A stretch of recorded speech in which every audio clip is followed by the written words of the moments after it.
Evet arkadaşlar başlıyoruz. So why should an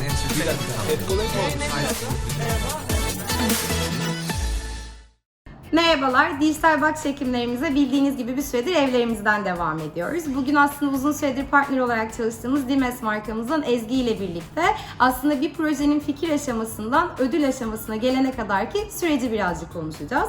Ezgi'cim öncelikle kısaca kendini tanıtır mısın? Tabii ismim Ezgi Özyıldırım.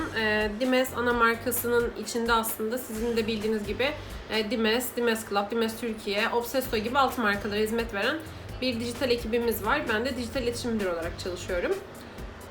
Sanırım bu kadar.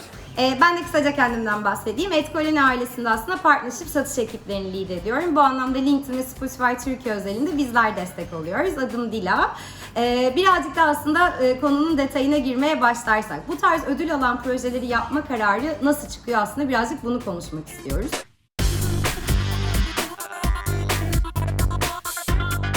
Fikrin çıkış noktasından başlayarak bu ajanslarla ve mecralarla yürüttüğünüz, bizler gibi networklerle yürüttüğünüz iletişimleri nasıl sağlıyorsunuz? Bunlardan konuşarak başlayabiliriz. Tabii ki. Aslında şöyle, biz hani bir ödül alacak bir proje yapalım diye yola çıkmıyoruz hiçbir zaman. Tabii ki kendi KPI'lerimiz, söylemek istediğimiz şeyler, markayı anlatma, tüketiciyle bağ kurma gibi başka önceliklerimiz oluyor. Aslında ödül bunları iyi yaptığımız zaman aldığımız bir sonuç gibi bakıyoruz. Tabii ki böyle her marketingin içinde birazcık şey var, hani ödüllük bir proje yapma isteği tabii ki var. Ama biz bunu zaten bizim Dimes'in aslında marka köklerinden biri yenilikçilik. Zaten yeni bir şey yaptığınızda, yeni bir şey yapmak için, iyi bir şey yapmak için kendinizi zorladığınızda ödüllük proje yapma kararı da kendiliğinden çıkmış oluyor. Fikrin çıkış noktası dediğim gibi markanın o anki ihtiyacı, o yılın lansmanının konusu neyse o ve markanın uzun vadeli ve kısa vadeli hedefleri oluyor aslında. Daha sonra da ajanslarımız veya sizin gibi networklerdeki hani uzun yıllardır çalıştığımız partnerlerimizle birlikte toplanıp hani bizim buna ihtiyacımız var dediğimizde aslında bir araya geldiğimizde birlikte çıkarıyoruz. Hani böyle tek başımıza bizim bunun ödül alalım gibi bir briefimiz olmuyor. Süper. Biz seninle aslında birçok mecrada farklı ödüllük işler yaptık ve aslında çalışma süreçlerimizde gelen bu brief doğrultusunda amacımız dediğin gibi brief'i doğru algılayıp markaya KPI doğrultusunda en uygun projeleri sağlamak. Bu anlamda da birçok alternatif paylaşıyoruz sizlerle.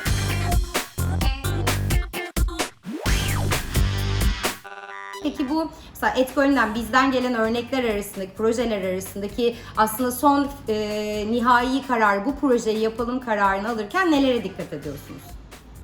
Aslında şöyle, Etkoloni ekibi bizi çok zorluyor. Çünkü bu arada ben ekonomi mezunuyum ve bizim için yani fırsat maliyeti diye bir şey öğretildi bize okulda. Yani sizden yani o kadar farklı noktalara giden o kadar güzel proje geliyor ki çoğunlukla böyle arada kalıyoruz. Birini seçsek birinde aklımız kalıyor falan. O yüzden hani özellikle ilk hedefimiz maksimum etkiyi nasıl yaratırız ona bakıyoruz. Bu etkiyi de aslında projenin hedef kitlesiyle örtüşmesinden yenilikçiliğine, işte bütçesinden olası beklenen sonuçlarına, bazen çünkü sizin bile hayal edemeyeceğiniz benchmark rekorları kıran işler çıkıyor. Hayal ettiğimiz şeylere göre aslında kriterlere göre değerlendiriyoruz. Bu kapsamda aslında bu özellikleri dikkat ederek içlerinden seçmeye çalışıyoruz. Bazen sizinle git gel oluyor, soruyoruz, geliştiriyoruz. Bazen de projeleri birleştiriyoruz. Amaç maksimum faydayı sağlamak.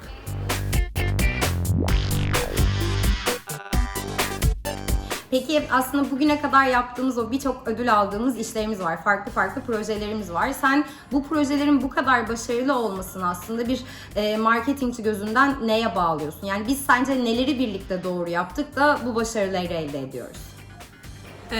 Aslında bizim için bütünsellik çok önemli. Marka, ürün, projenin hayata geçtiği mecra, bunun dışında hani mecrayı seçtikten sonra yaptığımız medya planları, görseller, sesler, aslında her şeye aynı anda bakıyoruz ve her şeyin aynı fikre hizmet etmesi gerektiğini düşünüyoruz. Bir uyum içerisinde olmak aslında projenin gücünü çok arttırıyor. Bunun dışında hedef kitlenin ihtiyaçları, beklentileri ve onlara sunabileceğimiz şeyler önemli. Çünkü ona göre zaten mecra seçiyoruz. O mecrada hedef kitle var diye girip bazen bambaşka şeyler yapan işler görüyoruz. Ondan uzak durmaya çalışıyoruz. Onun dışında bizim için şey de önemli. Hep dediğimiz bir şey var Dimes'te. markayı projenin içinden çektiğinizde o proje yıkılmalı. Yani benim markamı çekip yerine başka bir markayı, rakibi, başka bir ürünü koyduğunuz zaman aslında proje ayakta kalmaya devam ediyorsa orada bana ihtiyaç yoktur gibi düşünüyoruz. O nedenle de aslında başka markayla ve ürünle başarılı olacak projeleri eliyoruz. Büyük başarılara imza atamıyor çünkü genelde öyle projeler. Bunun dışında tabii ki hani dediğim gibi hedef ödül olmamalı gibi bir bakış açımız var.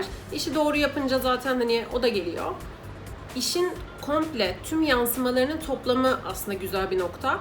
Ve bu değerlendirilip başarılı bulunursa hani ne âlâ. Sektör profesyonelleri bunu onaylarsa büyük bir haz alıyoruz tabii ki. Ama hani ne yapabilirim diye yola çıkmak değil, neyi farklı, neyi iyi yapabilirim demek gerekiyor. Öyle olunca da zaten iyi bir iş çıkıyor.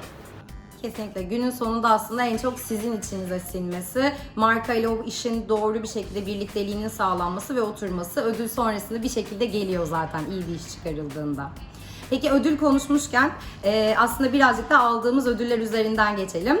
Dimes 90 en son Dimes 90'lara başka bak projemizi gerçekleştirdik. Bu projemizle birlikte Smarties Türkiye yarışmasında marka bilinirliği kategorisinde üçüncülük kazandık. Prida Türkiye yarışmasında ise veri kullanımı kategorisinde birincilik ödülünü elde ettik. Öte yandan bu sene de aslında ödül başvurusu yaptığımız projelerimiz var.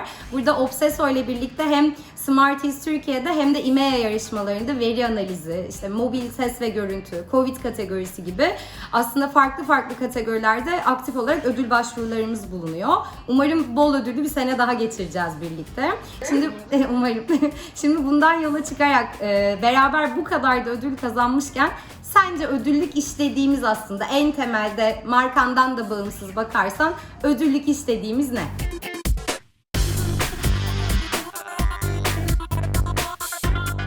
Yani aslında şöyle, biz demin senin saydığın bir projeyle başka kategorilerde ödül almışlığımız var. Bunu sağlayan şey aslında yani aynı işle farklı kategorilerde ödül alıyoruz. Çünkü çıkış noktamız, yolumuz, sonuçlarımız iyi. Briefimizi iyi hazırlamak çok önemli. Buna uygun projeleri kabul etmek kritik. Çünkü işin fikri ve güzelliği bazen işte networklerden veya ajanslardan gelince aklımızı çelebiliyor. Orada böyle hakikaten bir durup bu fikri beğendim ama hani hakikaten bunu mu istiyorum demek gerekiyor.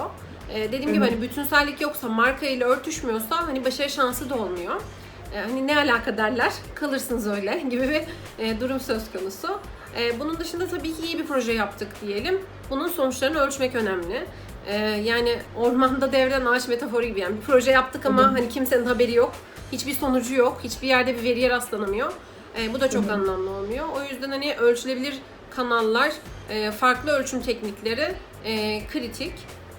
Bu sene de aslında birçok kategoride senin de demin saydığın gibi yani Covid'den veri kullanımına hani bir sürü başka kategoride kapsamlı bir projemiz var.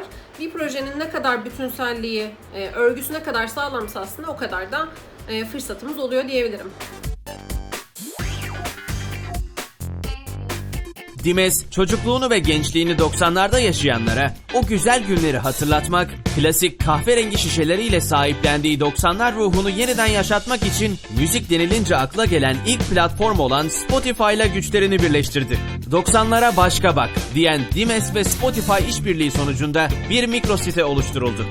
90'lara başka bak.com, Spotify'ın ana sayfasındaki en yüksek görünürlüğe sahip Masthead alanına ek olarak audio, desktop overlay, mobile overlay, leaderboard reklam modelleriyle duyuruldu.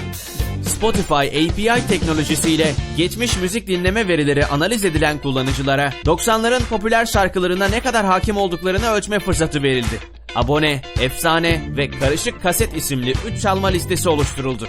Dimes 90'lara başka bak kampanyasıyla marka mesajını yaratıcı ve interaktif bir şekilde kullanıcılara aktarmayı başardı. Kullanıcıları özlemle hatırladıkları 90'lı yıllara götürerek onlarla müzik yoluyla duygusal bir bağ kurdu. Dimes 90'lara başka bak kampanyasıyla CTR benchmarklarının çok üzerinde bir performans elde etti. Audio tarafında CTR oranı benchmark'ın 6 katı gerçekleşti. Masthead'de sektör ortalamasının 3 katından yüksek CTR elde edildi. Mobile Overlay benchmark'ının yaklaşık 4 katı performans sergiledi. Leaderboard ise CTR benchmark'ını 3'e katladı. Desktop Overlay CTR benchmark'ların %33 üzerinde performe etti.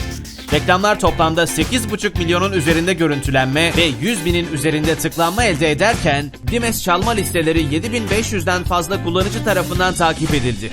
Dimes bu kampanya sayesinde hedef kitlesine farklı cihazlarda farklı reklam modelleriyle ulaştı. Bazılarına çocukluk yıllarındaki güzel hisleri hatırlatan 90'lara tüketicileriyle birlikte yolculuk eden Dimes, dinleyicilerinin ilgisini çekmek için yaratıcı ve interaktif bir çözüm bulmuş oldu.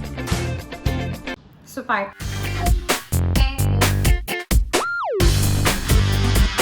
Aslında sen hazır konuşma içerisinde bana pası verdin. Birazcık daha böyle ölçümleme tarafını konuşmak istiyordum ben de. Artık ölçümlemenin her şeyden daha önemli olduğu bir dönemdeyiz. Biz özellikle mesela Spotify'da yaptığımız işleri de konuşuyoruz şu an. Burada datanın doğru kullanımı, ödül başvurularımızı da bu anlamda da gerçekleştiriyoruz. Senin bu konuda ölçümleme ve datanın kullanımı tarafında eklemek istediklerin var mı? Hani bizim hem markanın gözünden hem de aslında sektörel bir pazarlama departmanı tarafından bakarsak neredeyiz ve nereye gidiyoruz ölçümleme tarafında? Bunun bizim için önemi ne?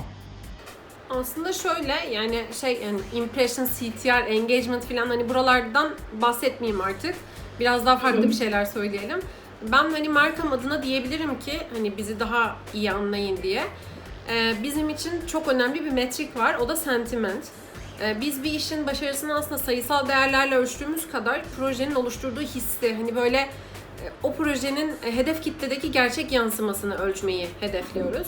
Markamızın adının geçtiği her yerde hani tüketicimizle bağ kurmak, onları iyi hissettirmek ve marka sloganımız hayata başka bak aslında. Onları hayata başka baktırmak istiyoruz. Bu nedenle de işte hani ölçümlemeye de başka bakıyoruz kendimizde aslında. Olumlu olumsuz konuşulma oranları, social listening sonuçları bizim için her projede çok çok önemli. Hem kendim hem de ekibim için bir performans kriteri bu yani. Bayağı odaklandığımız bir nokta sentiment analizi. Aslında raporları alıp her zaman CTR önceden böyleydi, şimdi böyle oldu. İşte burada benchmark'ın altındayız, burada üstündeyiz gibi değil. Hakikaten değerlendirmek için datayı alıp sırf hani bir rapor hazırlayalım demek değil. Üzerine konuşup tartışmak hani sizde de yıllık olarak yapıyoruz ya aslında bu yıl ne yaptık? Evet. Önümüzdeki yıl için nasıl bir hedefimiz var?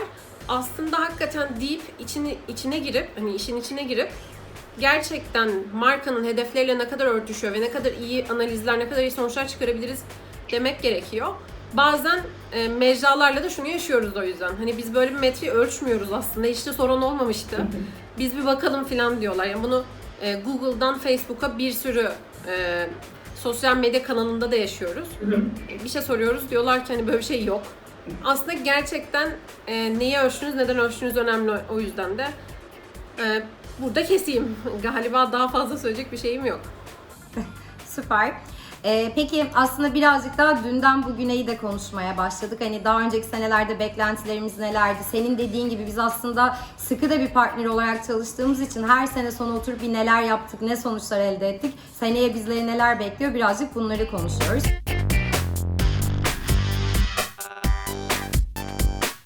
Peki senin gözünden hem sektör olarak değerlendirdiğin hem de birazcık marka bazında baktığında gelecekte bizleri sence ne bekliyor? Hani talepleriniz bu anlamda nasıl değişiyor ve neye göre şekilleniyor her geçen yeni seneyle birlikte? Aslında şöyle bu Covid bize hani dijital sosyalleşmenin gücünü gösterdi diyebiliriz. Teknolojiyi insanın psikolojisini rahatlatmak için, ona fayda sağlamak için nasıl kullanabiliriz diye düşünmeye başladık hepimiz. Hedef kitle neredeyse orada olmak gerekiyor dedik. Aynı marka mesajlarını, aynı içerikleri kopyala yapıştıran dümdüz iletişim yapmak artık iletişim yapmak değil. Hani nasıl önceden tek yönlü bir iletişim vardı, dijitalleştik ve çift yönlü tüketiciyle daha iyi bağ kurabildiğimiz bir içerik stratejisine döndük. Şimdi artık hedef kitlenin yaşadıklarına da empati yapma zamanı. Onların hayatlarını gözlemlemek, deneyimlemek, gündemlerini takip etmek önemli. Zaten biz de yaşıyoruz. Aslında kendimizi dinlediğimizde hedef kitlenin yaşadıklarına dair hiçbir araştırma sonucunda elde edemeyeceğimiz insight'lar da elde ediyoruz. Bu nedenle hani bir mecra çok popüler, orada olalım diye bir düşünce şekli olmaması gerekiyor. Yani Spotify, tüm gençler müzik dinliyor, Spotify'da kesin olmalıyız, ne yapalım? Öyle bir şey yok aslında. Spotify'da ne yapıyor? Yani bir playlisti nasıl oluşturuyor? Free kullanan bir kişi reklam çıktığında dikkatini hani nasıl çekiyor? Çünkü bir sürü reklama maruz kalıyor. Diğerlerinden ayrışmam için aslında benim marka olarak ne yapmam gerekiyor? Sizlere briefimizi doğru verebilmek için ne yapmalıyım ki proje markamın etrafında hani doğru örülsün, anlamlı bir sonuç doğursun. Bunlar mecranın içine girmeden yön verilebilecek şeyler değil. Bu nedenle aslında bence önümüzdeki dönemde o empatiyi arttırabilmek, taleplerimizi doğru şekillendirebilmek için yani bir Spotify ise mesela girelim playlist de yapalım. Kendimiz de dinleyelim. Bir bug'ı varsa görelim. Spotify'da geliştirilebilecek marka olarak onlara sunabileceğimiz neler var onu anlayalım. Örneğin işte son projemizde premium kullanım hediye ettik. Böyle ilginç noktalar yakalanabiliyor öyle durumlarda. Bence biraz da buraya gidiyor şu anda durum. Kesinlikle öyle aslında. Hem bir mecrada çalışan gözüyle aslında o mecranın satışını yapıyorsanız, o mecra özelinde markalarınıza proje sağlıyorsanız aslında mecranızın kullanıcısı olmak, kullanıcı olarak mecrada ne fit eder, markayı deneyimlemek, markayla mecrayı nasıl bağlayabiliriz, bu detaylara ince ince bakmak aslında çok önemli. O yüzden bu dediğine kesinlikle katılıyorum. Az önce yavaş yavaş aslında birazcık daha pandemi konusundan da bahsetmeye başladık. Tabii ki sektörümüzü senin de dediğin gibi aslında dijitalleşme anlamında pozitif etkileri olduğunu da söyleyebilirim. Hani leverage olduğunu söyleyebilirim.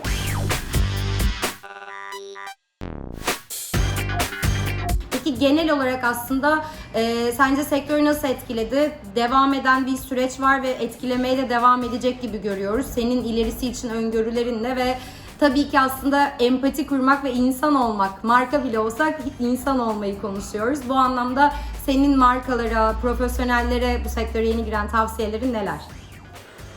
Aslında şöyle, bu ya korona döneminde, Covid döneminde inanılmaz araştırma yağmaya başladı üzerimize. Her yerden araştırmalar, bilgiler vesaire gelmeye başladı. İAB'nin bir tane araştırması vardı. Covid ilk çıktığında dijital reklam yatırımlarına Covid'in etkisi nasıl oldu gibi.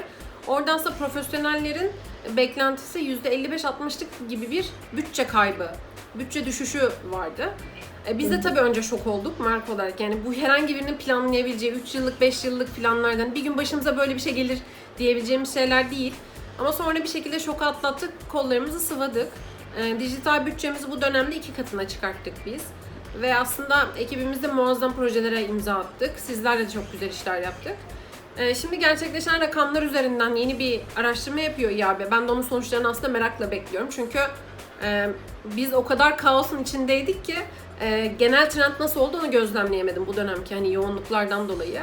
Sektöre dair o yüzden hani nasıl etkilediği tam söyleyemiyorum ama dediğim gibi bizim iç tarafta şokun ardından aslında hızlandık diyebilirim. Bir de şunu gördük aslında. İnsan eve kapansa da sokağa da çıksa nerede olursa olsun dijitalde varlığını sürdürüyor. Artık 21. yüzyıl böyle bir yer. Psikolojik sağlık, fiziksel sağlık kadar önemli ve insanlar artık bakış açılarını değiştirmeye, tazelenmeye, rahatlamaya, aslında keyfe, iyi hissetmeye ihtiyaç duyuyorlar. Sektörde de aslında bunu sağlayan işler getirildiği sürece hiç görmediğimiz bence başarılar elde ediyoruz. Hani topluma nasıl fayda sağlayabiliriz, insana nasıl fayda sağlayabiliriz gibi bunları düşünmek gerekiyor. Mesela Covid döneminde biz hastanelere ürün de gönderdik. Dijitalde içerik de sağladık ama hastanede ürün gönderdik diye içerik yapmadık. Aslında durumdan faydalanmak değil, duruma ve insana iyi gelmek olarak baktığınız zaman hani o hayata başka bak sloganıyla iletişim yapınca oluyor. Biz bu arada hayata başka bakı bu dönemde kendine iyi ve hayata başka bak olarak çevirdik ve yükselttik sloganı. Obsesto bu arada biliyorsun keyif kodladığımız soğuk kahve markamız. Burada sizinle birlikte aslında keyif ama bu dönemde madem evdeyiz, madem bir FOMO var, 20 yaş altı sokağa çıkamıyor filan. Dedik ki hani keyif ama hani evin keyfini çıkart. Müziği işin içine aldık. Hani oyun hamuru gibi dijital. Anlık olarak şekil vermek çok mümkün. Yeter ki o rengi, o hissi kaybetmeyin diyebilirim.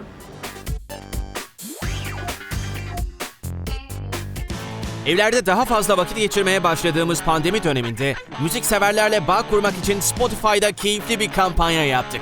Spotify'ın 4 farklı reklam modeliyle halihazırda evde sıkılan hedef kitlemize evin keyfini çıkar dedik ve projeye özel oluşturduğumuz mikro sitemize yönlendirdik. Mikro siteye gelen kullanıcılara markanın keyif konumlamasına uygun 5 soru sorduk. Verdikleri cevapları analiz ederek müzik türü ve temalarla eşleştirdik. Hem ankete verdikleri cevapları hem de Spotify'daki müzik geçmişlerini algoritmamızda analiz ederek onlara özel playlistler hazırladık. Kesinlikle öyle. Aslında bu dönemde senin dediğin gibi de başta böyle açıklanan rakamlar, bizlerin markalardan ve sektörlerden duydukları hep böyle bir bütçe kesintileri, aslında duruyor muyuz, ne yapıyoruz üzerine birazcık daha ortamı anlamak üzerineydi. Ama sonrasında bu yeni, aslında hayatımıza giren yeni normale alışıp hani pazarı okuyup kullanıcının ihtiyaçlarını, çünkü dediğin gibi bir şekilde dijital hayatımıza devam ediyor. Belki işte ne bileyim parti playlisti dinlemiyoruz da evde daha chill dinlediğimiz ya da meditatif içerikler dinlediğimiz şekilde mecraları tüketiyoruz. Ama hep hayatımızın içinde bir aksiyon ve hareket olmaya devam ediyor. Dolayısıyla bunu okuyup buna göre bu dönemi değerlendiren markaların kazançlı çıktığını söyleyebilirim. Bizim de işbirliğimiz aslında güzel sonuçlarıyla birlikte bunu getiriyor.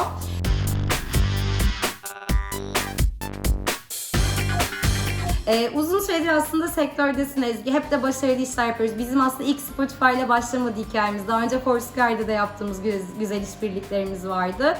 Senin aslında geçmişten bugüne kendi hayatına baktığında bu sektöre girmek isteyen üniversite öğrencilerine, aslında hayata yeniden belki başlayacak insanlara bu anlamda önerilerin, tavsiyelerin neler? Bir yerden başlamak aslında. Dediğin gibi yani yani Foursquare'le başladık. Şu an Spotify'dayız. Sürekli bir dinamizm var. Sürekli evriliyoruz ve ne olursa olsun birlikte bir yerlere gidiyoruz. Bizim hayatımızın evreleri değiştiği gibi aslında mecraların da değişiyor. O yüzden aslında yönetmeyi hayal ettiğiniz kanallar neyse dijitalde, onların içinde olmak hani zorundasınız diyebilirim yeni başlayacak insanlar için.